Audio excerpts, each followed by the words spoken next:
We'll be getting started here in just a minute. We're going to talk about the D-Series DSP amplifiers today. We've got some cool stuff to go over and some new things to show you as well. We'll go through some of the software. We'll kind of demo all parts of these amazing amplifiers. So get started here in just a minute. Before you get started, we already got our first question coming from Matt.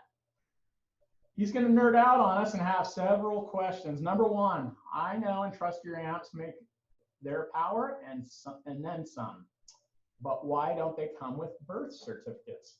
And you know, we had debated that when we first started shipping the LC amplifiers and getting set up and stuff. And the reality is that as we go through and do all the testing, like take example the LC 61200 amplifier, it takes us I think it's down to around 14 minutes for a tech just to test those. So literally, if you've ever looked at the LC amplifiers, there's switches across absolutely all over the place. And every one of those switches has to be adjusted and moved and stuff in testing. So when we first started shipping amplifiers, it was like 11 minutes for an LC 4800 and 17 minutes for the LC 6 channel. And with all that testing, we knew that they were all going to exceed rated power. And so we just felt that it wasn't something that was necessary at the time. So as we've gotten more into amplification, and we've obviously had to ramp up all of our test procedures and AP equipment and stuff like that, it's something that we might look at long term. But in the meantime, we're trying to make these amplifiers test every single feature and function. And so we just haven't added that into the manufacturing time to include birth certificates. Yeah, there's a lot. The real answer. There's a lot to it. I mean, there's a lot to testing those amplifiers. A lot that goes on there. So, but hey, great question, and you win number one question of the day award. Thank you, Matt. So if you want to kick things off, I think we'll get started here. All right, everybody, welcome to whatever week we're on. Week 13. Week 13 of the AudioControl web meetings that we're going through and trying to talk about products, the industry, what we're seeing out there. We thank you guys all so much for supporting us for the last 13 weeks. You know, I was just commenting that it's been 3 months of super challenging stuff, and we're not out of this all yet. You know, we're still working hard. We have to make changes every single day to get better and better at manufacturing, at the supply of these quality products that are in more demand now than ever. I mean, it is crazy the support you guys have been giving us, and through these trainings, through just supporting the brand, and building you know, 43 years worth of work into what we're seeing right now. So thank you guys so much for all the support. Matthew's going to kick it off today. We're going to be focusing on the D amplifiers. So we will be looking at you know, some upgrades, and we're going to actually share with you an exciting upgrade that is now part of the shipping product. We've kept this kind of under wraps just because it's a pretty cool feature that we've added, and you will start seeing those in stores coming up. So with that, I'll turn it over. Any questions, please feel free to post up on the group chat. If you are on Facebook, please join us. I put a link up on the Facebook to join us on Zoom. We love having you guys interact with us, ask questions, and be a part of what we're learning today. So with that, thanks again. I'll turn it over to Matt. Awesome. Thanks, Chris. So yeah, thank you guys for joining us on this week 13 of weekly web training. Pretty awesome. Been doing it for 13 weeks, and a lot of you guys have been with us since the get-go, which is really cool. So like Chris said, from me too, thank you guys for the support. We love it. And it's really cool getting to kind of interact with you guys more so than just, you know, the usual comments on Facebook, and a lot of us talk and text and stuff, you know, fairly regularly anyway. But this is a cool way to interact, and it's great to hear from some of you that maybe we wouldn't otherwise hear from or interact with regularly. So pretty cool stuff.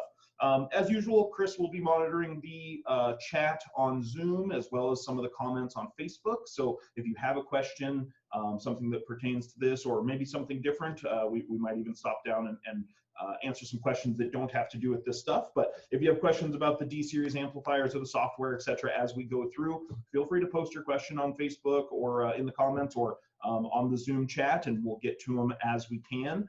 And Chris will answer some of those and relay some of those to me as well. So thanks again, you guys. And then a couple of things that have come up already. Todd had commented that it's awesome that in Alex's and Chris's backgrounds there are guitars all around.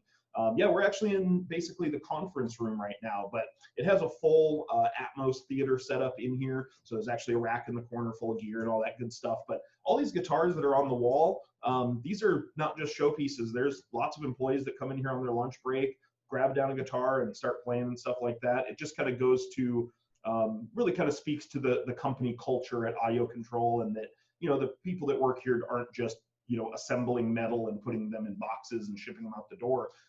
You know, pretty much everybody here is passionate about audio in one way or another, or passionate about music in one way or another. You know, whether they play in a band or they just love to sit at home and listen to vinyl or whatever it is, pretty much everybody here is really, really into it, which is such a cool atmosphere to come into. It's different than most buildings or manufacturers that you'd walk into. So anyway, just wanted to speak to that a little bit. It's pretty cool. So anyway, let's move on to today's topic, which is the D-series amplifiers. So we are talking about anything that starts with a D in the part number, which is going to be the D4800, the D6.1200, and you can kind of see something ghosted down into the corner there a little bit on your screen. We'll talk about that a little bit later. So a couple of different models there that are all part of the D family. So we're going to start out with the D4.800. This is our 4-channel DSP amplifier. The power ratings are there on your screen. Pretty awesome stuff in this D-series family of amplifiers. I have one sitting on the desk here right by me. You can see, you know, physical footprint-wise, these are not a physically very large amplifier. You know, here's my iPhone for reference on the corner of it there. It's, you know, what, 3 iPhones across, something like that. It's not very big for something that packs, you know, 800 watts RMS plus a full DSP built in, so on and so forth. So with the DSP series of amplifiers, you guys, there's some things that are going to carry, you know, across the board with these. Part of that is, you know, some of the features that are built into these and some of the specs and things like that that go along with it. So as you can see on your screen right now, 125 by 4 at 4 ohm, 200 watts by 4 at 2 ohm. That's nothing to sneeze at. That's a lot of power. I mean, I don't know of too many multi-channel amplifiers that I've come in contact with in the past that had that type of power, especially at 4 ohms.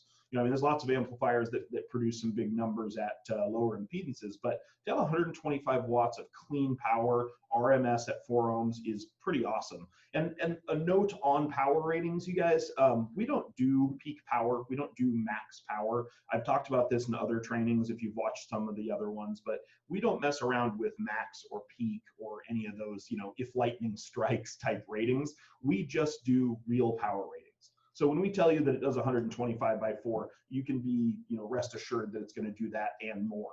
We tend to even underrate these things a little bit. So just kind of know that in the back of your mind.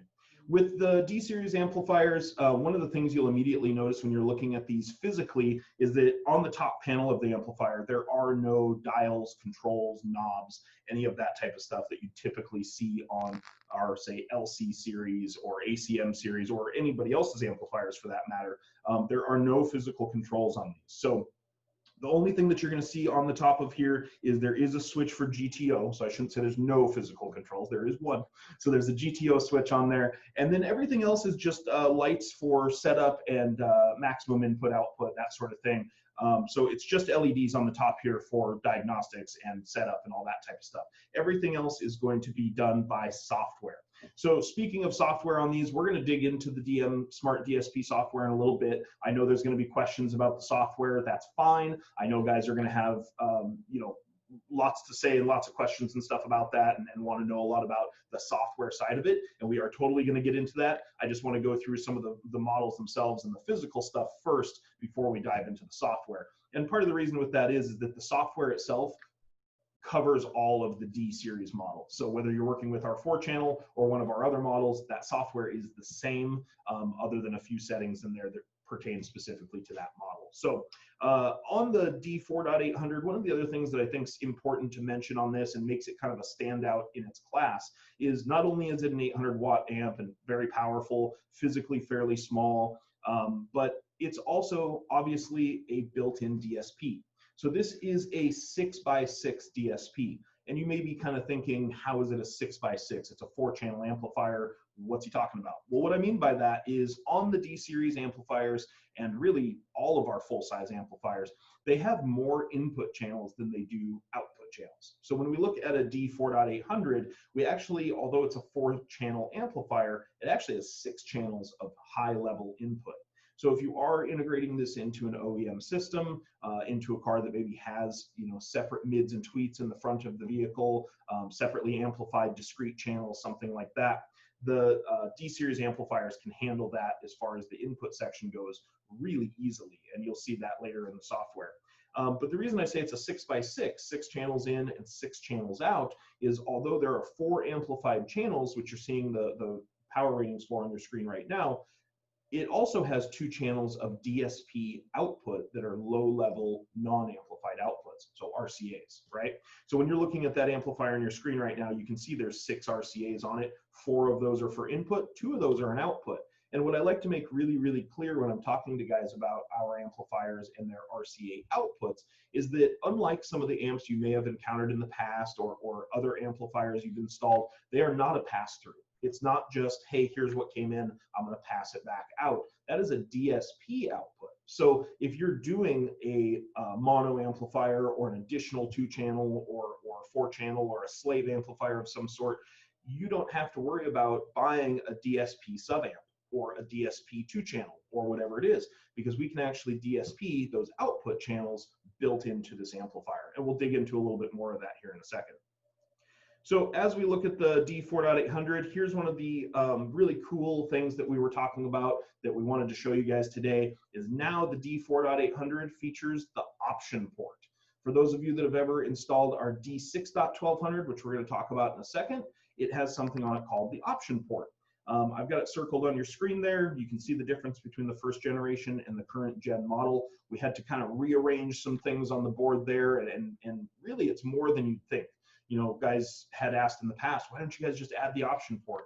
If it was just as easy as just adding the option port, you know, it probably would have been done a while ago. But it's actually a full redesign to be able to fit that option port on there. So it's pretty cool that it's included now. The big thing to take away from this, in my opinion, guys, is that all of the models now that have a D in the part number can accept the BT24, which is our Bluetooth add-on module.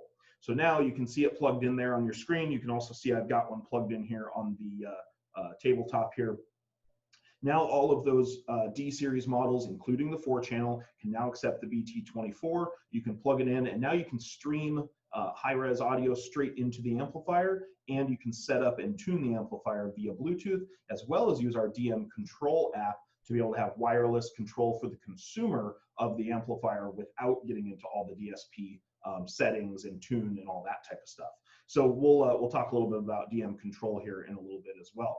But some pretty cool stuff that opens up for us. If you think about that, now you've got an amplifier that, again, is physically pretty small, but has not only DSP built in, DSP outputs for a secondary amplifier, lots of power built in, but now it's got Bluetooth as well, or Bluetooth compatibility. So if you are doing, you know, a classic car or even a modern car that just didn't come with Bluetooth audio, what a cool way to add Bluetooth audio into that car without really having to do any extra work. I mean, you buy a BT24 or sell your customer a BT24, plug it in, and away you go. I mean, it's really that simple. Even if you're not going to use it for tuning or use it for any sort of setup or any of that stuff, you're still going to plug in via USB. That's okay. You know, you can just leave it in there as a Bluetooth streaming device, and that's totally fine. So some pretty cool options that kind of opens up for us. One of the things I also always bring up with the D4.800 is what a clean combo this can be with another one of our amplifiers, which is the LC 1.800. Now the LC amplifier is obviously not part of today's training. It's not a D series amplifier. It's not a DSP amp. But what it is it's physically the exact same size, same chassis as our D4.800. So they make a really nice matching pair. They look great in an amp rack together, or they also fit really well one under each front seat. So you can see, you know, with those two as a combination, I've got some things on your screen there for you to check out. You know, with those two as a combo, look at everything you're getting or your customer is getting for the amount of money they're spending, what kind of value they're getting with that. You know, of course, we have our 5-year bulletproof warranty on all of these products as well. So when you think about that, they're getting 1600 watts RMS, a 6x6 DSP, you know, the ability to control both sub-control and presets from one knob using the ACR3 plugged into the D4.800. And you can easily fit these, you know, stacked both under one front seat or one under each front or whatever you want to do. It's a lot of power and a lot of options and convenience, and you can really build a pretty awesome system off just those two little amplifiers. So what that's going to allow you to do is for those that aren't quite clear on that, is use the RCA outputs from the D4.800, which are a DSP-able output, and run those to that LC 1.800. So now you're doing all of your high to low level conversion, you're doing all of your DSP work, all of your summing, all of your equalization, crossover, Accubase, you know, whatever it is that you need to do, you're doing it all inside one amplifier with one cable, one USB, one laptop, whatever. And you're doing all of that, but you're still DSP-ing that sub amp. So now you've got a fully DSP'd system, maybe even active if you wanted to, you know, whatever it is, all with just two small amplifiers. So pretty cool, very, very versatile stuff. Yeah, before you go away from that screen, you know, I just remember going out and talking about this combination to a lot of retailers out there. And, you know, going back 2.5 years ago, just to buy a standalone 6x6 DSP, you were in the $750 price point just for a standalone DSP. Right. So the price point of this combination still, like, there's still, in my eyes, there's nothing like it to get 1600 watts of power, to get a 6x6 DSP, 5-year warranty, small footprint, everything that, you know, you need for, you know, most 90% of the customers when they come in and they're looking for a louder, cleaner, more dynamic audio system. $1,220 Mac retail is phenomenal for those feature sets. One thing before you also go away from that screen, I do get calls from a lot of guys out there asking, should I use an ACR3 plugged into the DSP, or should I use the ACR1 just plugged into the sub amp when you're doing a 5-channel configuration? As a retailer, I would say that's really up to your customer. Like, what is their long-term goal? Do they just want louder, cleaner, dynamic? Do they have any intention of changing the preset in the DSP? So with all the DSP stuff, there's 4 presets in there. Does the customer have any intention of changing between presets? If they do not, absolutely use the ACR1 controller, just because it's not an encoder, so it has a start and a stop to it. Right. And it just makes it super simple. You have a super loud, clean, dialed-in system. You don't have to worry about the customer going and changing presets. If you do that setup and use an ACR1 with the sub amp, I would recommend all 4 presets you save across the top of each other, so they're all the same. That way the customer doesn't go down the road and then plug into it and change presets and stuff like that. Sure. So my thought process when delivering a car or building a system is always to keep it as simple as possible. Unless your customer is a tweaky guy who wants to get in and tune and play with stuff himself and have different presets for, you know, when the kids are in the back of the, you know, all that stuff. So that's my. I agree. I think DSP preset is the you know, the turning point there. If they're going to do DSP preset ACR3 plugged into the D4.800, if they're like, what's a DSP preset? I have no interest in that. Great. Then just use an ACR1, plug it into the LC1800, done deal, you know. And if they're super, super tweaky or the system calls for it, maybe you run both. I don't know. But there's, you know, I think that's I agree. I think that's the clincher between the two is DSP preset for sure. One of the questions I did see come up on here real quick was any idea on distance or range of the ACBT24? I know Bluetooth in general is usually rated around 20 to 30 feet. My experience has been, it kind of depends on what you're doing. If you're streaming audio, I feel like the range is a little bit farther than it is if you're using it for control. So if you're using it for, tuning and setup and that sort of thing, now take this with a grain of salt. This is just my experience. I have yet to be in a vehicle where I couldn't connect in and around the car. If I'm on a tuning cart with a tablet and I'm 2 feet outside the car and the amp is all the way back in the trunk, I have yet to ever have one that it wouldn't reach. I don't know how far you really need it to go, but I've never had a problem with range. I don't have an exact rating on that, but I would say probably standard Bluetooth range, 20, 30 feet is pretty safe. So. There is a question on Facebook that says, why doesn't the Bluetooth module seat firmly in the amp? I have two D6 1200s and an LC1800. That's a great question, and it was something that was a byproduct, because the AC-BT24 originally was designed to only work with our standalone DSPs. And when we did DSP amplifiers, it was kind of like, well, if we can fit it in there, we'll do it. And that's why right from the get-go, it was only included in the D6 because there wasn't enough room in the D4 in the original designed circuits, boards, and metal. All of these amplifiers in the lineup, real estate is a premium. Like just to add something is a major, major deal. And so originally the AC-BT24 did have a foot on it that locked into place, and it would have worked just fine on the standalone processors, but we physically could not get it to work by the time we came out with the D amplifiers. And so that's why it is just a pressure fit piece, and there is no locking foot on it. Yeah. And, in 99% of the systems, I would say that's going to be totally fine. I've yet to encounter a problem with it in mine, and my amplifier in my car sits straight up and down with the BT24 literally hanging out of it, and mine's never had an issue. But I went back to the page showing the option port and without the option port, just to give you guys again an idea of what Chris was talking about. You can see the speaker level inputs on that had to be completely rearranged to add that option port to such an already compact amplifier. I mean, you look at the side of that amplifier and you realize there's not a whole lot of real estate on there. There's not a whole lot of leftover room. And when you look down at the bottom of your screen and you see the first generation one, you can understand, you look at that and you go, well, there isn't any room. How are we going to fit this on there? Obviously, our engineers were tasked with, hey, we need this to be added. Let's make this happen. And they did make it happen. But it's not a simple task. It's not just, cut a hole and add this port. It's just not always that easy. So, and for us, it's not as simple as just, calling up an overseas partner and saying, here, add this, like it is for, some manufacturers.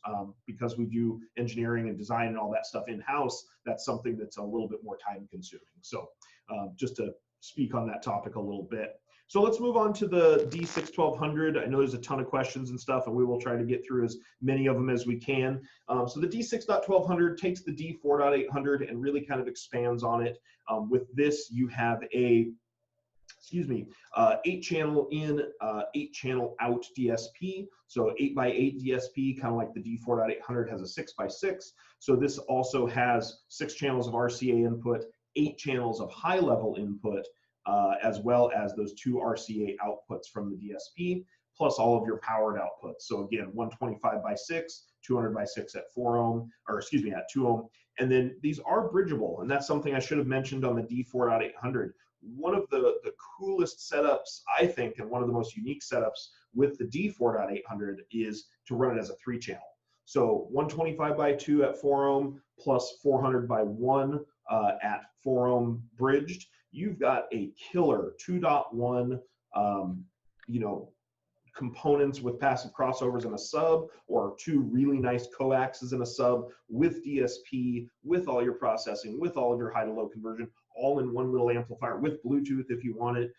There's a lot of cars you could do with just that. Or if it does have 4 speakers in it and your customer doesn't mind, or you don't mind not having a fader, run those front 2 channels at 2 ohms, put all 4 coaxes or all 4 components on the front 2 channels and bridge the rear 2 channels to a sub. You could still run a 4.1 system in that car or truck or whatever, all off of that little amplifier. And then when you want to upgrade, it's really, really easy to take an LC1800 or LC1.1500 and add it on and kind of reconfigure the system a little bit without having to replace that main amplifier or replace your DSP. You've already got everything you need. So some really cool stuff that you could do with that one. But onto the D6-1200, this is probably, I'd say, one of the most popular amplifiers for us these days. It's one of the most talked about, one of the most requested.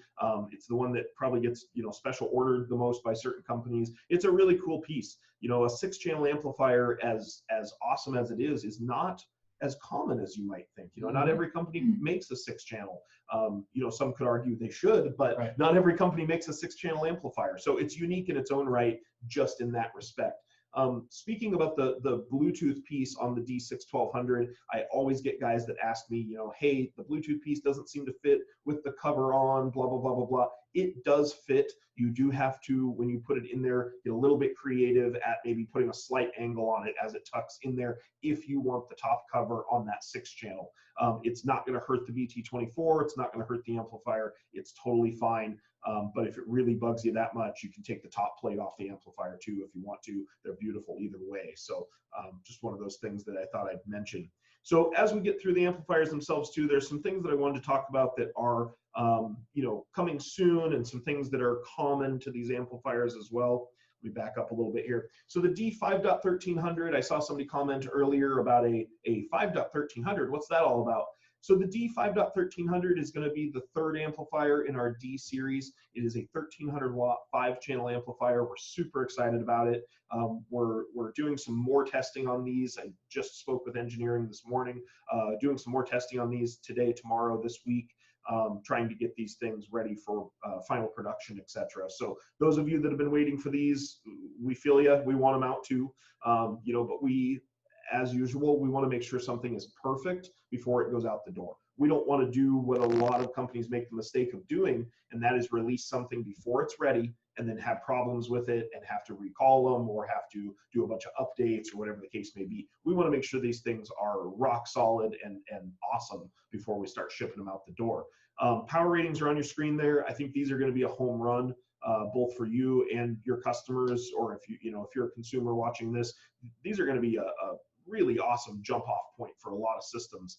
And the thing that I always talk about with these two is, yes, the ratings are great, and yes, you could certainly run fronts, rears, and a sub, or an active front stage with a sub or something like that. But also think of these as more than just your traditional front rear sub. Think of these as something that could be ran for oddball vehicles or vehicles that may require a little bit more, a little bit bigger system design, something that's a little bit more dynamic and something that's a little bit more involved. So if you think about like a lot of modern BMWs, they have a couple of 8-inch woofers under the front seats, and most will argue they're not a real subwoofer, and I would agree, but a lot of cars, we still want to keep those working. So think about that with the D5.1300. Think of what you could do with that. You could still run the 4 doors off of the main channels. You could run those underseat subs off the 5th channel, and then use the DSP output to run to an LC 1.1500 or 1.800 and get some big power back in the trunk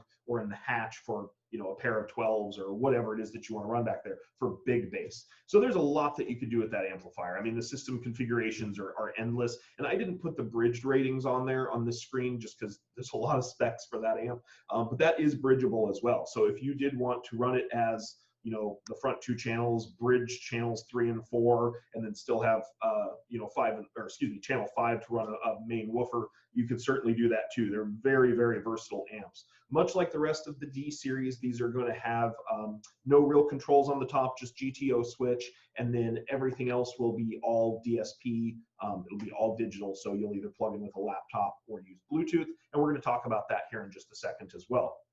Before you go on this amplifier, you guys, just so we're all straight and clear, for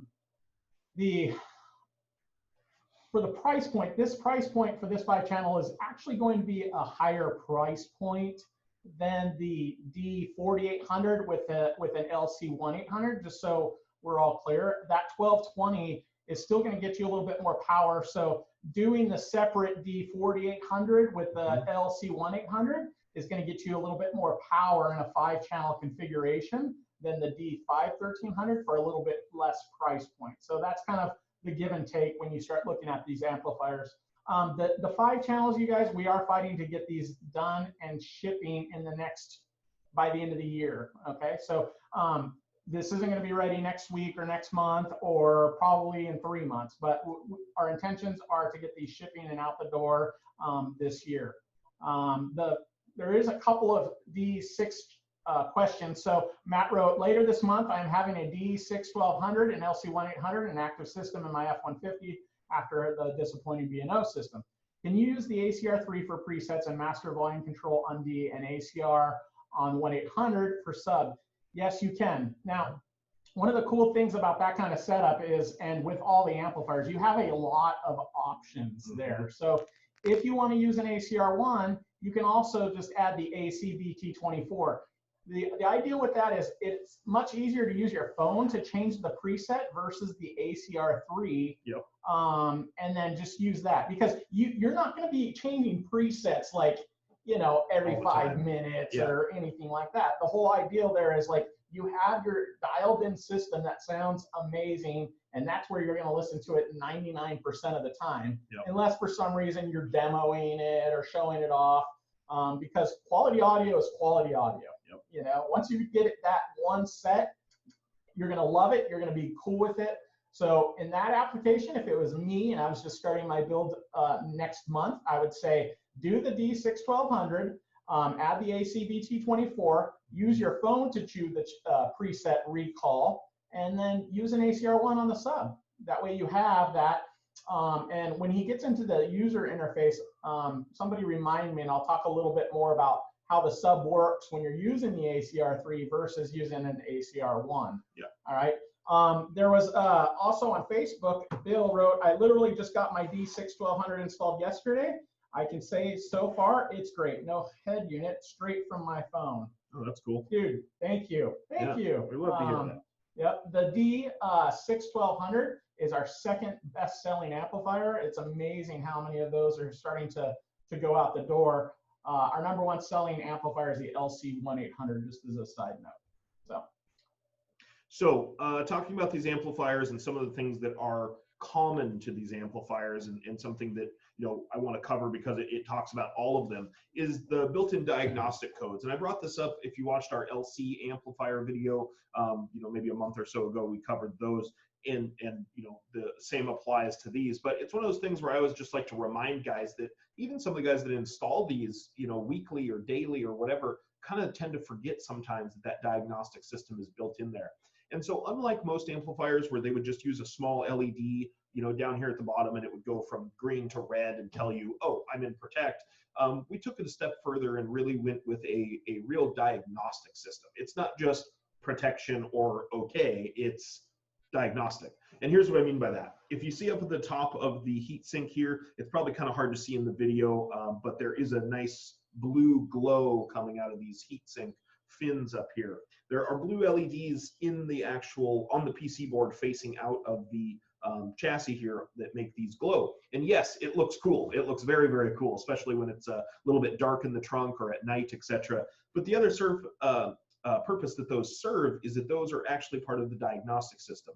So what's cool is even if we have our top cover plate on this amplifier, with that top cover plate, okay, we're not going to see any of these LEDs, right? Let me grab that top cover plate. It's actually sitting right here. Sorry, guys. So if we have that top cover plate on this amplifier, okay, it looks great. It covers up some of the controls and stuff like that, and it looks awesome. But obviously, now we don't see the protect light or the little status LED that's down here, right? But we can still see the blue glow coming out of the top of this thing. So one of the cool things is if this is in your car or in your customer's car or whatever, and let's say they come back in a week or two and unfortunately they've got no sound, or you know, something happened, whatever, you can take a quick glance at their trunk or under their seat where this is mounted, wherever it's at, and based off of what those LEDs are doing, you're going to be able to pretty quickly and easily tell, you know, what's going on with this thing. If protection's activated, you know, we can have a look at the flashes of the red LED here compared to the blue LEDs that are on the top, and be able to know exactly what's going on with this thing and see without even having to pull out a multimeter at a glance what's going on. So pretty cool stuff. I'm not going to go through every single one of those. You can see them on your screen for yourself. I don't want to read slideshows to you, but you get the idea. Some of the other stuff that is, common to this is the DM Smart DSP. So this is the software that runs all of our D series products. So this runs the D6-1200, the D4.800, so on and so forth. The soon to be released, or later this year to be released, the D5.1300 will use the same software. And we're going to get into the DM Smart DSP stuff in just a minute.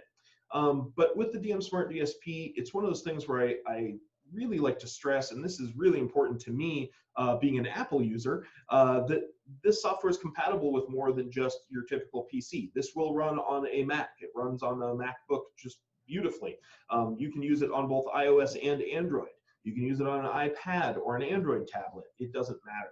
So that's one of the really cool things, is that it is cross-platform compatible. And one of the things that I experienced as a technician that used to drive me crazy was certain brands, their software only works on one platform or another, or if you launch it on a tablet versus on a laptop, you've got a different experience.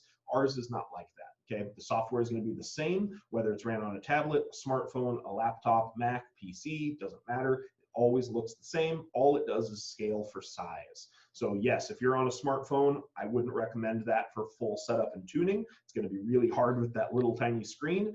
It's not as bad on a tablet. I always personally recommend using a laptop. I like having a trackpad or a mouse. I think it's easier on the bigger screen, but hey, to each their own. If you insist on using a tablet, you can.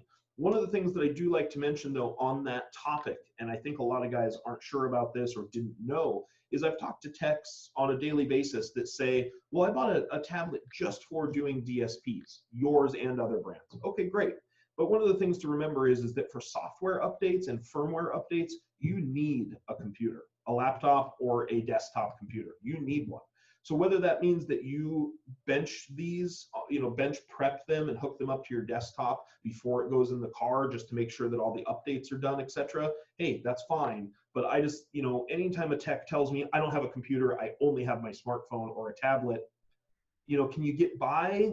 I guess, but I would really recommend having access to some sort of a computer. And it doesn't mean you have to run out and buy a $1,000 laptop. I would just say have access to a desktop or a laptop of some sort, because updates are important, right? I mean, just like your smartphone, updates are what keep these things running optimally and making sure that if there are any weird little glitches or things that have changed over time, that we can address those. And of course, all of the updates are always free, so you don't have to worry about any cost involved, but just make sure that you have the physical computer hardware to be able to do those. So as far as updates go and what he's saying, yes, you do have to be hardwired in to do and get the most current updates. Yeah.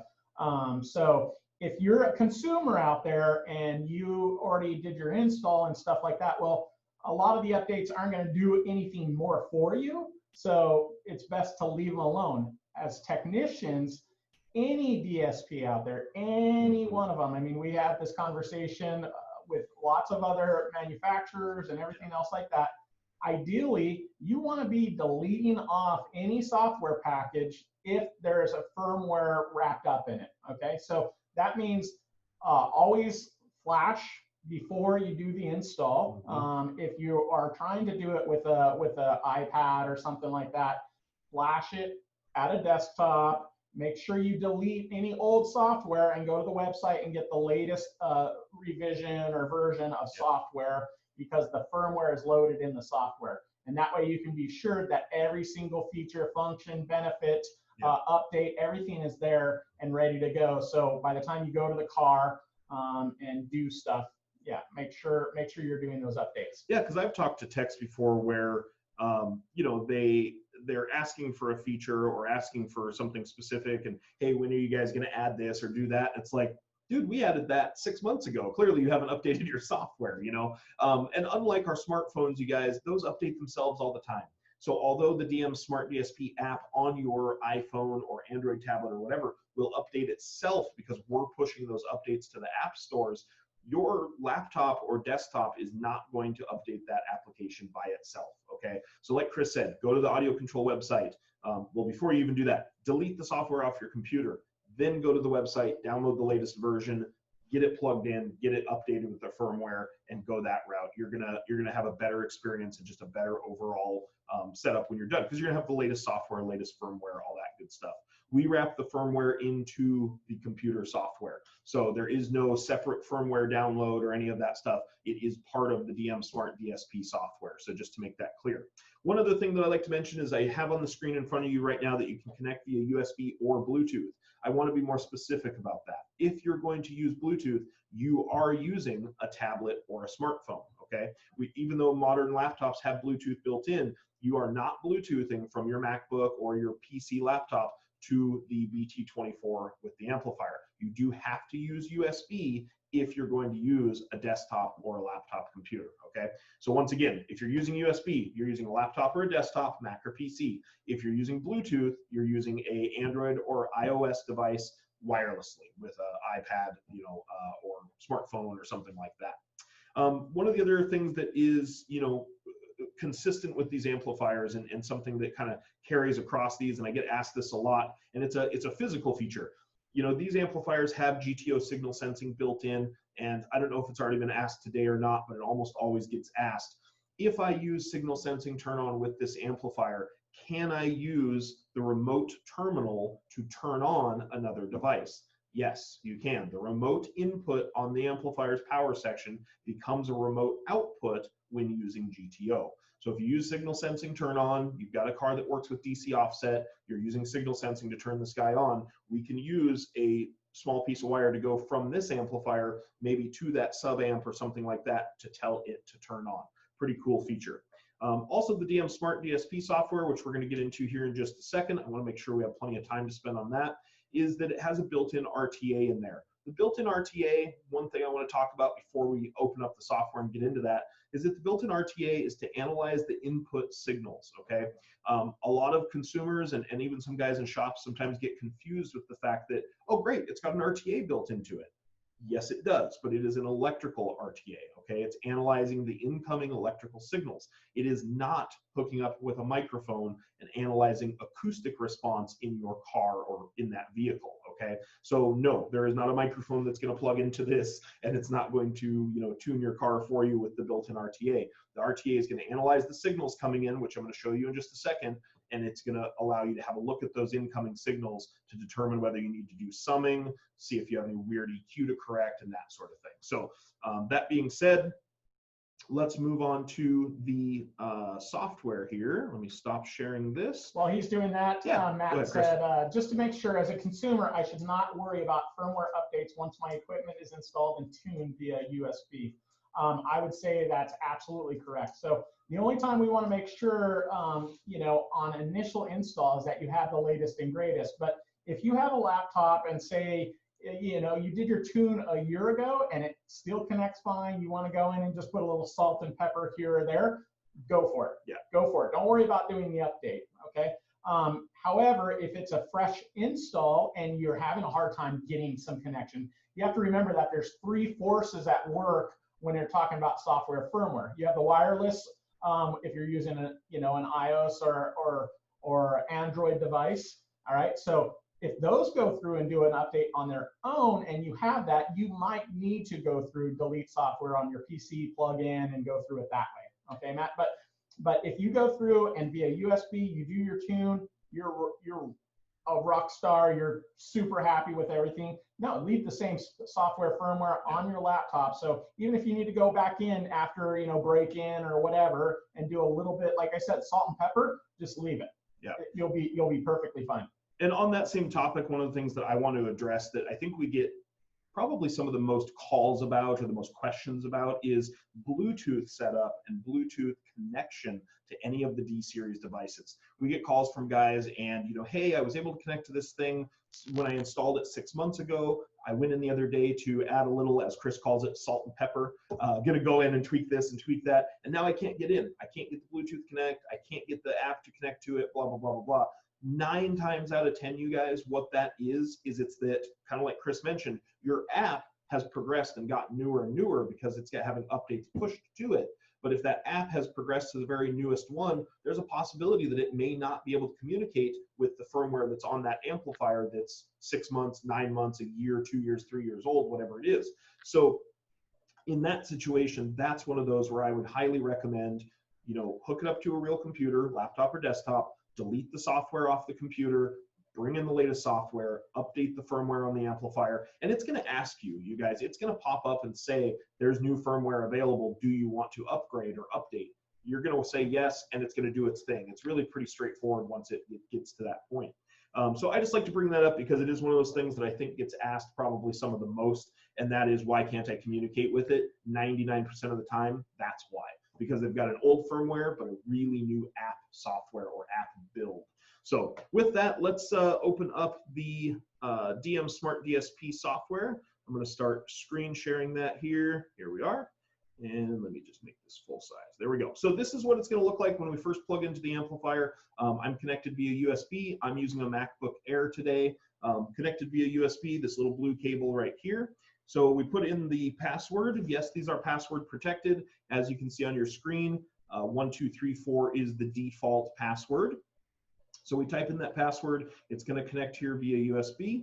There we are. So you'll see up in the top right-hand corner of your screen where it shows the AudioControl logo, there's also that little green dot there, that little LED. That is basically showing you that you are connected, okay? If that little green dot is not lit up, it looks dim or like it's barely there, that tells us you do not have a connection to your product. And that's another really common question we get is, hey, I'm plugged in, I'm hooked up, the software is open, I'm making changes, I have music playing. How come I don't see anything? How come it's not changing anything?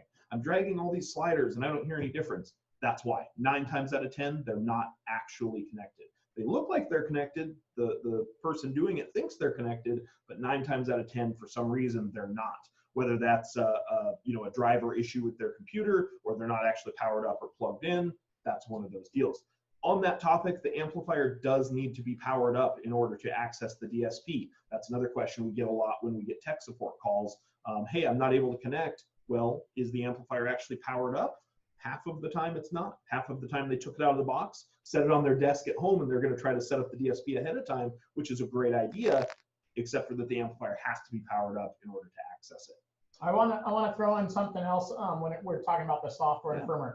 If you do go out and buy a brand new PC, all right, and you go and you get the latest software, before you plug in, if you open it up, it's going to load up a driver error message, okay? That is perfectly fine. That is a recent update on Windows. So all you need to do at that point is power up your DSP amplifier, whatever it is, and plug in. And when you do the plug-in and hardwire, it will finish loading the drivers onto your brand new PC. So even if you're an installer, you've been doing installs of D products for 2 years now, and then you go buy a brand new one, you're going to have that pop up and you're going to go, wait, what's wrong? Just plug in the unit and you'll be fine. Everything that we mentioned about the software, firmware, wireless or hardwire also applies to the separate DMRTA. All right. DM608, DM810, separate DSP. No, also the DMRTA. DMRTA as well. So just mindful stuff to think of anytime you're dealing with software, firmware. That's absolutely true. Anything that starts with the D in the part number, DMRTA, DM608, DM810, D4.800, D6.1200, and later on the D5.1300. Everything Chris just said applies to all of those. And that's another really common one. Chris and I will get screenshots from techs that we know, hey, what's going on? And it's a screenshot of this error message because it didn't load the drivers. Well, it didn't load the drivers because you're not plugged into a product. Okay, so yeah, if you got that new computer and you're like, oh, I just want to open the software and play with it. I don't even have an amplifier to hook up yet. I just want to play with the software. That's fine. Just know that you're probably going to get that error message. There's a really good chance, especially if it's running a recent version of Windows. And that's just fresh for Windows, just in the last few months. So they did an update, and that happens with the drivers. And it's perfectly fine. It just means you need to be plugged into a product, and when it first sees that product, it'll load the appropriate drivers to the correct USB port and all that good stuff. And that is only a one-time deal. So once you plug in, it's done. So then you can unplug and play with the user interface all you want on that PC. Just needs to see those. So with the time we have left, you guys, I want to go through the DM Smart DSP software. This is another thing that we get a lot of questions on. And it's one of those things where, you know, I think that no matter how much training, how many trainings, how many, you know, we could do a 3-hour training on just DM Smart DSP. I think no matter how many of them we do, there's always going to be a little bit of it that you really kind of have to play with to understand. You have to hook up to a product and have it in a car and actually experience it to be able to really kind of get a firm grasp on it, I think, myself. Sitting here and playing with it on the desk is great. It gives you a good grasp of it. But I think to really fully understand it, you do have to play with an actual installed version. So right now I'm hooked up to the D4.800, you guys. You'll see the little blue communication light on the amplifier is lit up. I don't know how well you can see that on Zoom or Facebook, but it's a little blue LED on there that's really fastly blinking so fast almost it looks solid. That's telling us that we have communication from the product to my computer, okay? So that's basically what we're looking at. So right now I'm feeding a pink noise tone into the front inputs here on the amplifier. And like I mentioned earlier, we have an input RTA. So you'll notice the software is organized into tabs, okay? Right now we're looking at the input view. We also have an output view and a dashboard view. We're gonna somewhat quickly go through all of these tabs and give you guys a brief overview of kind of how this works and what to do. So right now we're looking at the input view. I have my input gain. The input gain is just of the input that's highlighted.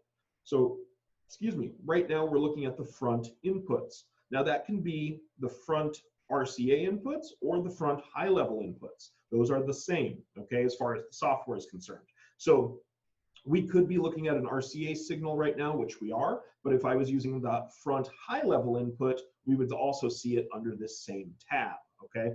Now, if I click on the rear input, you'll notice that down at the bottom of the screen, all of the activity on the RTA went away. That's because I don't have any signal fed into my rears. So if you have this in a car and you click on that rear input and you thought you brought in some sort of signal to those rears, or you thought you grabbed the rear speakers for some sort of signal input, and you see nothing on the RTA while playing pink noise, you know that you did not grab the correct inputs, or you grabbed something else, or whatever the case may be. But whatever it is, you do not have any input there. So if nothing else, it makes for a really easy troubleshooting having that RTA built in. You can also, most importantly, in my opinion, see what it is that you brought in. I think a really common mistake is that a lot of guys look at a car and they go, okay, it's got 3-ways in the front, it's got coaxes in the rear, and it's got a factory sub in the rear deck. Oh, great, those rear doors are probably going to be full range. And so they think they're just going to grab signal from there, and they're going to run the whole system off that, and all is going to be well with the world.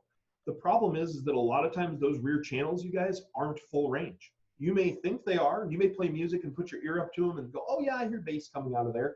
That doesn't necessarily mean they're full range, right? So what you really need to do is analyze that RTA input and see what it is that we have going on. So like right now, if I see that RTA readout on my screen after hooking up to some front door channels or rear door channels or whatever it is, I know, okay, great, I've got full range. I can run the whole system off these channels. But you also have to take into consideration which channels of input have possibly factory Bluetooth phone, navigation prompts, turn signal clicks, any of that type of stuff that you may want to kind of take into consideration, not to mention all of the other things that come with OEM integration, but we don't have time to go through all of that. So up here at the top, you can see your different input channels. I've got my front inputs, my rear inputs, and something called front high. The front high inputs are those additional inputs we talked about for doing signal summing or bringing in some discrete amplified channels in a car that has separates. So let's say we're working on a car that does have separately amplified top dash speakers, and they're amplified separately and crossed over separately from the front door channels. So what we would do is bring in those front highs there. And what's nice is we can name these channels. So we can name those channels there. We can call these front dash. We can call these front door on the front input channels here. So you can name them just like that, and now we've got those on our inputs. I always recommend naming the channels. That way, if you get into it later on, or another tech has to look it over later on, or even the consumer later on, there's no confusion as to what's what. Same thing with the output channels. So if you're not seeing any response on that input RTA, keep in mind there is a sensitivity down here at the bottom of the screen. If you have this turned up really high like that, you'll notice there's nothing coming in right now at all. I would think that I don't have any input signal. So make sure that you adjust this to the point where we can actually see something on there, and make sure that you truly do or do not have signal coming in. This little FMS down here is fast, medium, and slow. That's just showing the different speed that the RTA can respond when you're looking at those inputs. So I also have, obviously, my input gain. This is going to go from -20 to +12 on the input side. And this also has my milk clip light built in right there. That little yellow light right there is not currently lit up. You will see it get kind of brighter and look lit up once we have maximum input level control, is what milk stands for. So that's one of those little features that's going to help you to determine what the maximum volume is of that factory radio, or even that aftermarket radio for your inputs. There are some things on the input view that are not recommended to play with, and that is the delay. It is there as an added feature, so as we were looking at more integration preamp stuff, we wanted to have those controls so that we would be able to document and library, okay, this factory car came with X amount of delay on it. So if we digitally said that, we would have the ability to control that on the input side for input correction. So it is there. It is something that you guys can play with, but do yourself a favor and leave it alone. Yeah, I would say that's really for advanced, like pro users. Advanced. Yeah. That is not something that 95% of technicians should be touching. So the whole point of the input view was to give you guys a visualization of exactly what's going on each channel, the frequency response. It's there just for your information, not really to manipulate it, not really to make many changes, but just to be able to go through and say, okay, this is clearly the tweeter. Great. I did my job. I grabbed a tweeter and I can see its tweeter response frequency and be good to go. You can also understand at that point some of the overlap that you might see on the output RTA if you are doing summing and stuff like that. So really the input view is just a visual so you guys can see exactly what you're working with. Absolutely. Somebody did ask about seeing the D5 1300, and he just picked up some FLAC speakers and he's getting ready to do his build. And he was wondering if he should wait for the D5 1300.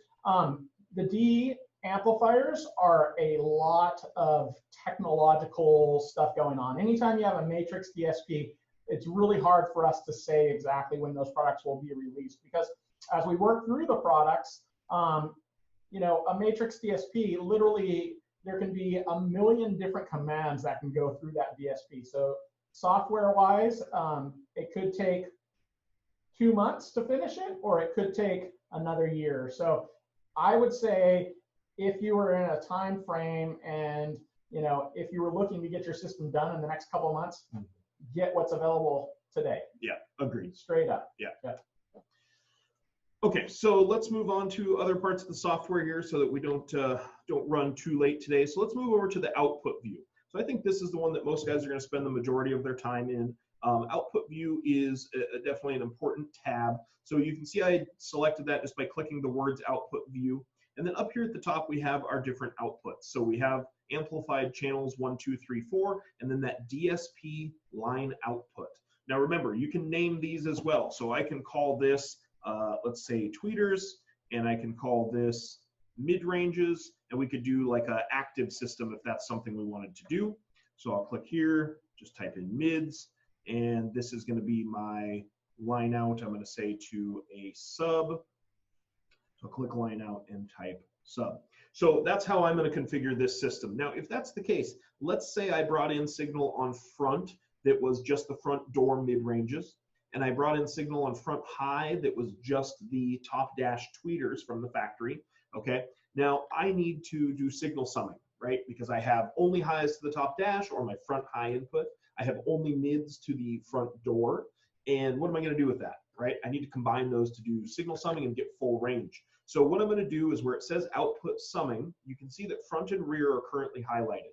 What I would actually want to do is I could do a couple of things. If I just want to pass that front dash signal out to those tweeters, I could do that if there's enough signal there to run them, right? If this wasn't a tweeters and mids active type system, maybe this is coaxes for the front and coaxes for the rear, okay, fine. Then what I would want to do is I'm going to want to do summing, okay? If I want to do summing, all I've got to do is make sure that the appropriate boxes are basically highlighted in that bluish purple color, okay? So if that's the case, let's say I'm going to use this as a regular 4-channel. I'm going to run coaxes in the front, coaxes in the rear, and run the DSP preset or DSP out to a sub-amp. Okay, great. Now what I need to do is just click front and front high. I'm now summing those signals together. I just combined front and front high for my outputs 1, 2. So it's one of those things where the best way I describe it to most guys is when you're looking at the output summing, what you want to do is have a look at where do I want the signal for these channels to come from? That's the way I think of it. So, okay, my outputs 1, 2, I need the signal for those to come from the front and front high input. Easy. So all I've got to do is select front and front high. Now maybe my rear coaxes, I just want to bring in those rear inputs and pass it back out to those rear outputs. Okay, great. I just want to make sure that only rear is selected. Now if I did this, it'll still work, but I just lost the ability to fade front to back, okay, because I combined all those signals together. So I would want to make sure it looks more like that, just the rear selected. Now my output is here. Okay, your slider is here. This goes up to 0 dB.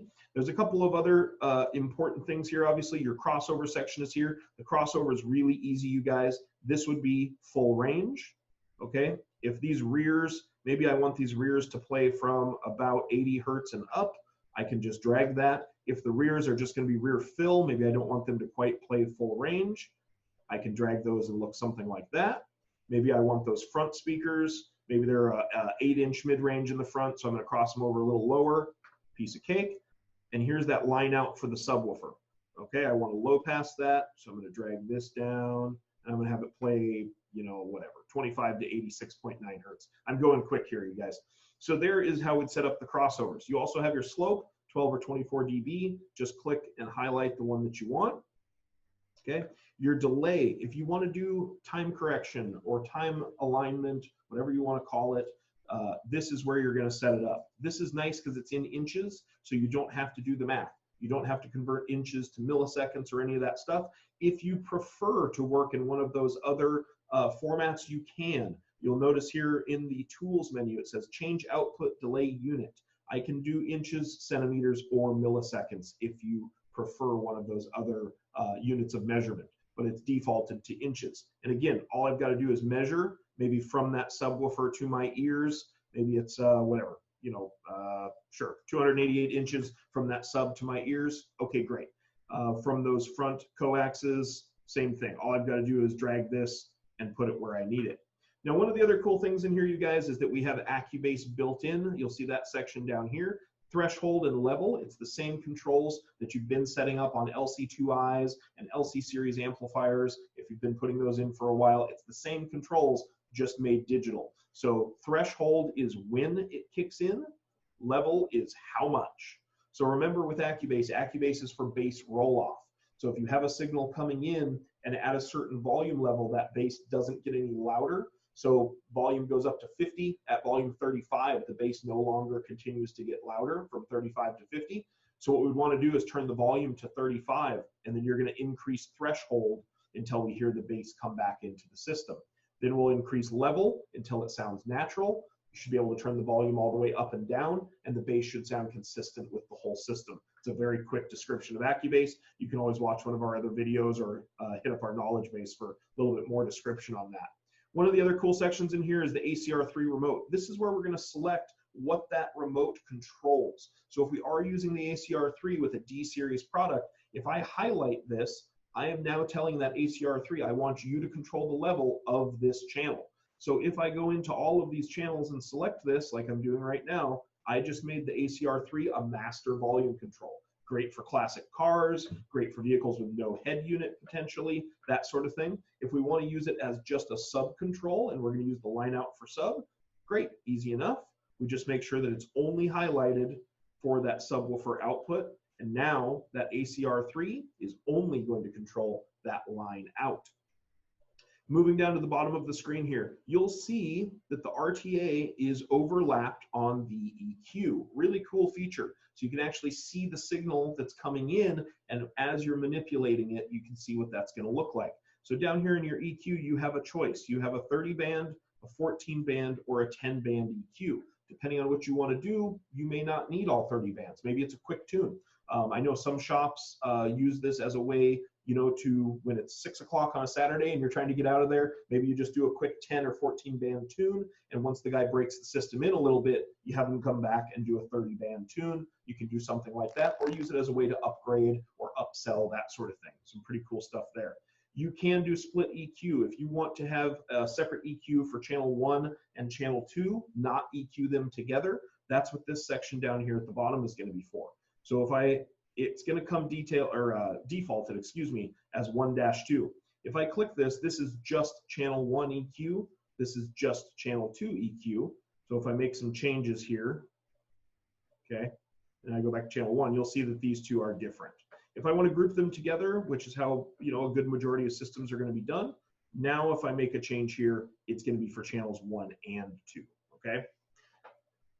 Moving on to the dashboard view, we're kind of flying through this, you guys, because we're running out of time. So if you go to the dashboard view, there's some cool stuff here. We have our input RTA, our output RTA, and you can see right there, just based off the changes I made on the EQ a minute ago, you can see what that did. Okay, this is what our signal looked like coming in. This is what our signal now looks like going out. And I have that EQ down at the bottom. So if I look at this and I go, okay, I'm not happy with that. I don't want that much cut on the bass. I can just click in the EQ, make a quick change. Oops, I didn't mean to cut. I meant to just boost the hell out of it. So let's go to 6 dB a boost and click out of here. And we can see, you know, what type of difference that makes. And you can click on the different channels and see as well. So as I click here, you can see channels 3 to 4, because I selected the rears as my input source and there's nothing coming into the rear input, I don't have any output. So again, the dashboard view is a great tool for troubleshooting as well. If you go, why don't I have any output on my rears? Well, here's why, because you don't have anything coming in on your rears. If I select the fronts as my input instead, well, there we go. Now we've got plenty of output. Now remember, the output RTA is also showing you your crossover. So remember, I crossed these channels over, so that's why we're seeing what we're seeing. If I go to my line output, okay, you can see I've obviously got a low pass filter there. You can see it. There's no signal going out. If I wanted to EQ this and maybe, again, maybe I just want to boost the hell out of that thing, you can see the difference I just made right there. So all of your quick settings are over here on the left, all of your dashboard view on the right. One other thing I want to talk about before we wrap things up is memory. So there's 4 presets up here at the top right corner, memory 1, 2, 3, 4. Again, I recommend once you get your baseline tune, and what I mean by baseline tune is get your input gain set up, get your output gain set up, get your EQ somewhat dialed in, get your crossovers all set, and then set it to, I personally save it to all 4 presets because that's my baseline, right? So now maybe after I do that, I'll go back into one of the presets and do time correction. And now I can click between the two and I can hear the difference between it and decide if I like it or not. Or maybe the customer wants to have one that doesn't have any time correction because they're going to sometimes have the family with them. So maybe they want to have a single seat tune on preset 1, and maybe preset 4 is for when 4 people are in the car. Maybe that's how they remember it. You can do it however you guys want, but that's one of the ways that I recommend doing it anyway. So that gives you at least a good idea. You can also preset, you can rename the presets. So what I mean to say, so we can call this, you know, single seat. We can call this all seat if we want to, whatever you want to do. So it's pretty easy to rename these. One of the things that I always like to remind guys as well is when you're saving your presets. So let's say I just got everything set up. This is how I want it set for my single seat tune. All I've got to do is click and hold on preset number 1, and it's going to ask, are you sure you wish to overwrite? Yes, overwrite, or no, do not. I'm going to say yes. So I just saved all of those settings into preset number 1. Now again, if this was my initial bass tune, I would also go through and I would click and hold while I'm still on number 1, okay? So let me be clear about that. I'm not clicking number 2 and then saving it. While I'm on preset number 1, if I want to copy it to all of the other presets, make sure you're on the one that you like. Make sure you're on the one that you want to copy. So if I love preset number 1 and I want to copy it to all 4, leave it on number 1 like it is right now. See how number 1 is all grayed out? Keep it like that, and then click and hold on just the number 2. Say yes, overwrite, and now I just copied 1 to 2. You'll notice now we're on preset number 2. I'm going to do the same thing. I'm going to click and hold number 3, and we are going to overwrite the preset from number 2 to number 3. And same thing. We just copied everything. So now 1, 2, and 3 are the same. I'll do the same thing on number 4 just to be OCD and complete. Hit yes, and now all 4 presets are exactly the same. So once I've done that, in my opinion, this is how I would tune it. I would get all those done, and then I would go back in and start doing all my time correction and really fine tuning everything. Excellent. Do me a favor, go back to output view. Yeah. Let me and bring then you up on let's here too. let's blow up the RTA. Yep. So there's output view, and let me scroll down here. Okay. And let's go to RTA memories. Yeah. And let's go to audio control house curve. So we put a little house curve ghosted in the background from audio control. That's like a, you know, what we would recommend as a moderately great sounding tune. So now you can go through, and when you're doing left to right equalization or doing anything like that, you have a reference point of where you're trying to get every single channel, whether left and right, front, rear, tweeter, mid-range, whatever it is. So you have some goals there. Yep. You know, is that going to be for absolutely everybody? No, nope. But it's a great spot. If you're trying to do a bass tune and you go through and do auto EQ, which is another feature that you can use, yep. You know, we're working on a test bench here, so we have flat input signal that's clean from 20 to 20. Yeah.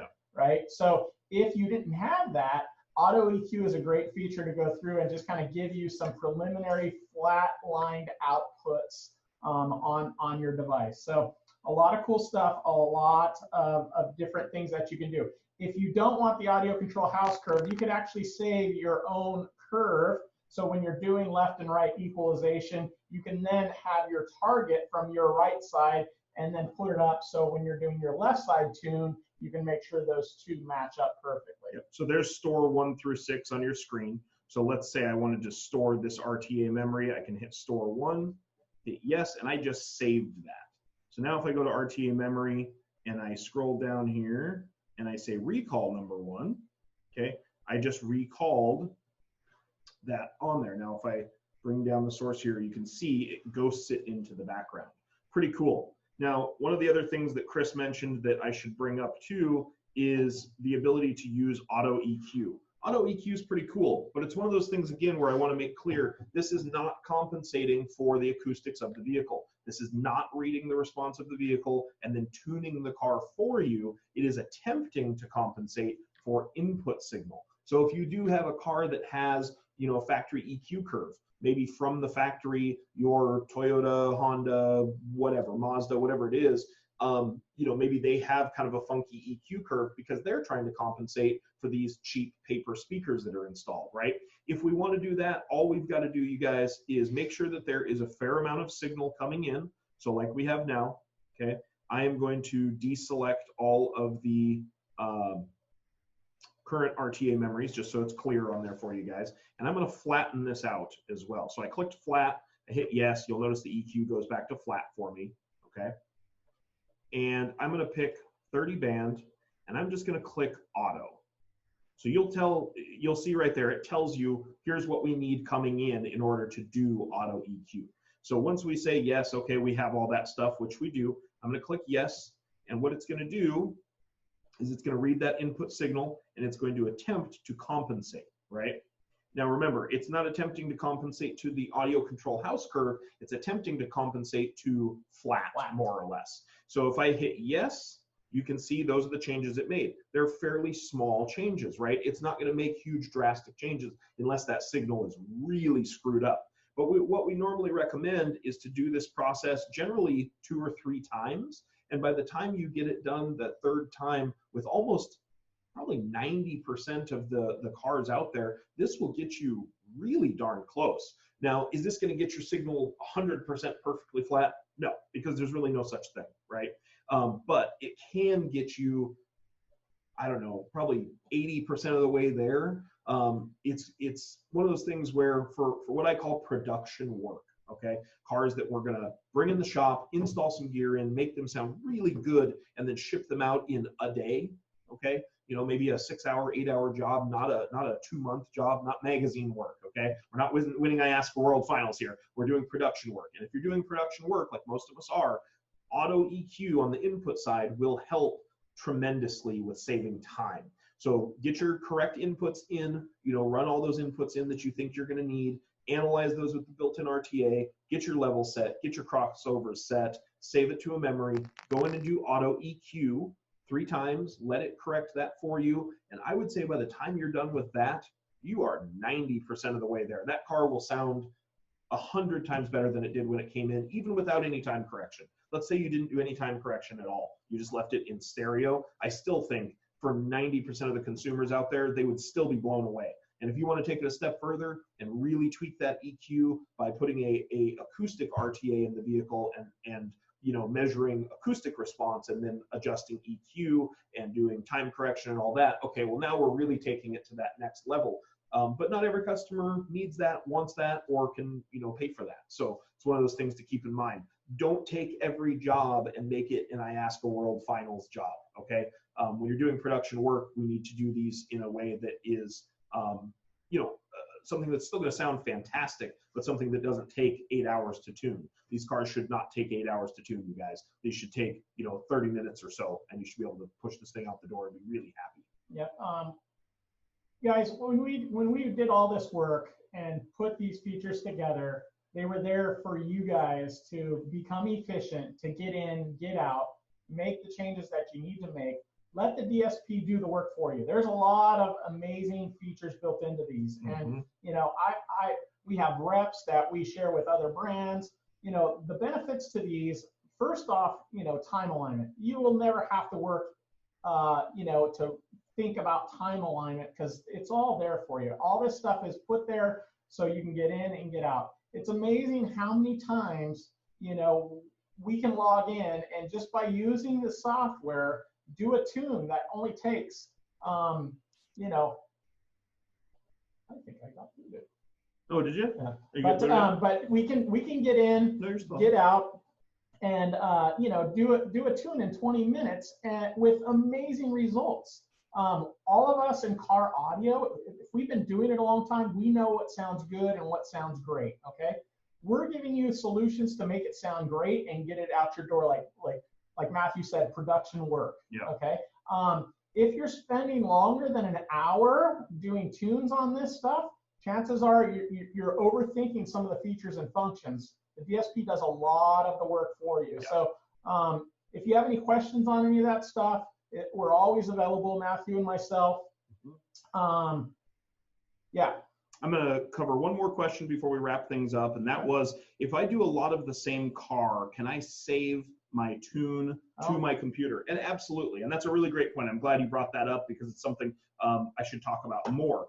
And that is, yes, you can absolutely save that. Up at the top of the screen here, you'll see it right now on your screen since I'm sharing, is there's a thing that says File Manager. And File Manager is for that exact purpose. So if you are at a store, like a lot of stores that maybe do, you know, a ton of F-150s or a ton of Silverados or whatever, okay? But you have this one package that you love to put together, and it's a D4.800 and a couple of 10s and blah, blah, blah, blah, blah for these F-150s. Great. So what you can do is go into File Manager, and you'll see here it says New, Open, Save As, and you can save RTA files as well. But the main one we want to save is the Site File Manager. That's going to save the tune, the crossover settings, the input and output gains, EQ, all of that stuff. It's going to save basically a DSP file. So if I go in here and I just say Save As, it's going to say, do you wish to save them? Yes. Okay, and once I click yes, it's going to ask me, what do I want to call it? So maybe this is my, whatever, F-150, whatever, System 2 or something like that. Okay, maybe you have 3 main systems you do. We hit save, it saved a copy of everything we just did to my computer itself. This is also a good idea just so that you have a backup of it. You know, just so that if something should ever happen, or maybe you accidentally mess it up, maybe your customer accidentally gets in there and messes it up, it would be really, really easy for you to quickly reload that file, put everything back to how it was, you know, when you saved it a week ago or whatever. And it's a good save point. You know, it's a good, just like in a video game, it's a good save point to be able to restore back to. And hey, you know what? Maybe the customer messed everything up and it's going to take forever to fix it. Great, just restore it back to that point, and away you go. All right, I'm going to answer one last question, Yep. and then Christopher Abbott asked, can you discuss the difference between the gains on input and output tabs? So that's a great question. So you do have both, okay? This is really important to recognize, but the input view gain is basically like an analog that's digitally controlled before the DSP, all right? And then you do all that work in the DSP, and then the output gain is going to be the post-digital structure on the backside of the DSP. So, I mean, you know, you do have to recognize that when you're moving one, you're not moving the other. It's what I'm doing stage-wise before the DSP and after the DSP. Yep. So we are at time, guys. Yep. 12:21. Thank you guys for being with us again. It's awesome to see you guys interact with you. We are very excited about what's been going on, and looking forward to some more time with you guys. Looking forward to continuing to not only come out with new products, but also make changes and updates as we work through stuff. The D4800 upgrade is really nice to have now available as an option for guys who have been wanting to do something like a nice 5-channel with 1600 watts and a 5-year warranty and a 6x6 DSP, and the ability to control it, whether an ACR3 and ACR1 or the AudioControl app that we didn't even get a chance to really show or talk about when using the AC-BT24. So with that, you guys, before you wrap up too, sorry to interrupt. On the topic of that new option port D4800, you guys, I feel like I should cover this. It is not an option, okay? You're not going to order a D4800 with or without an option port, okay? It is standard now. The D4800s that ship will have the option port built in. There is no difference in the model number. There's no difference in the price. There's none of that stuff. We kept everything the same. I want to make that clear so that it's not like, oh, it's an option to get it or not get it. No. It's going to come with it. You know, if you're in a weird circumstance where we've got we have some of the older ones for warranty and that sort of thing, but all current models will be the one with the option port. Yeah, and just to reaffirm that, those just started production this week, everybody. Yeah. So just know that that those are what we are producing out there right now. Yep. So the press. You might not see them at the stores for another week, or whatever it is, as we're shipping and getting through manufacturing. Okay. So with that, you're going to wrap it up, but I'm going to say goodbye. Thank you guys. Appreciate all of you guys being there. From all of us up here at the Pacific Northwest Rainforest, who are being safe and staying one Sasquatch away from each other. Thank you guys. Actually, you got to put that. You have to hold it up because on Facebook they can't see that. Yeah, and the camera over here is just quite a bit better. Now you can see it in HD. So pretty cool. Making good sound great. Keeping one Sasquatch apart. These are the big floor labels we had made for the production area in the back. Pretty cool stuff. Maybe in the future we'll think about getting these done for others, but pretty awesome. Very AudioControl-esque. So with that, you guys, thanks again for joining.